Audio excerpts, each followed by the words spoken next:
தமிழக முதலமைச்சர் மு.க. ஸ்டாலினுக்கு நேற்று காலை வழக்கமான நடைபயிற்சி மேற்கொண்ட போது லேசான தலை சுற்றல் ஏற்பட்டது. இதனையடுத்து அவர் உடனடியாக அப்போலோ மருத்துவமனையில் அனுமதிக்கப்பட்டார்.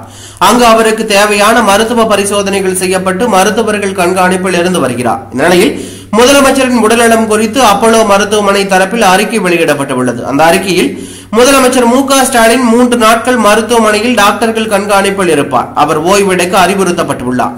மருத்துவமனையில் இருந்து தனது பணியை தொடர்ந்து மேற்கொள்வார் என தெரிவிக்கப்பட்டுள்ளது. அத்துடன் அவருக்கு மேலும் சில பரிசோதனைகள் மேற்கொள்ள இருப்பதாக அப்போலோ நிர்வாகம் தெரிவித்துள்ளது. தற்போது அரசியல் வட்டாரத்தில் பரபரப்பையும் அதிர்ச்சியும் ஏற்படுத்தியுள்ளது.